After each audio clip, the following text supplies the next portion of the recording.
حضرت برا بن عازب رضی اللہ تعالیٰ عنہ سے روایت ہے کہ نبی کریم صلی اللہ علیہ وسلم نے 16 یا 17 ماہ تک بیت المقدس کی طرف منہ کر کے نمازیں پڑھیں، اور رسول اللہ صلی اللہ علیہ وسلم دل سے چاہتے تھے کہ کعبے کی طرف منہ کر کے نماز پڑھیں۔ آخر اللہ تعالیٰ نے یہ آیت نازل فرمائی، ہم آپ کا آسمان کی طرف بار بار چہرہ اٹھانا دیکھتے ہیں۔ پھر آپ نے کعبے کی طرف منہ کر لیا، اور احمقوں نے جو یہودی تھے کہنا شروع کیا کہ انہیں اگلے قبلے سے کس چیز نے پھیر دیا۔ آپ فرما دیجئے کہ اللہ ہی کی ملکیت ہے مشرق اور مغرب، اللہ جس کو چاہتا ہے سیدھے راستے کی ہدایت کر دیتا ہے۔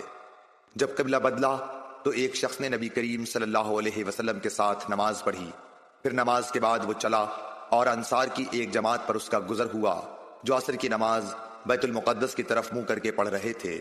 اس شخص نے کہا کہ میں گواہی دیتا ہوں کہ میں نے نبی کریم صلی اللہ علیہ وسلم کے ساتھ وہ نماز پڑھی ہے جس میں آپ نے موجودہ قبلہ کعبے کی طرف منہ کر کے نماز پڑھی ہے۔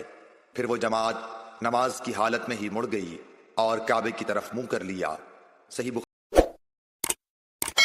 Like, share and subscribe for more videos.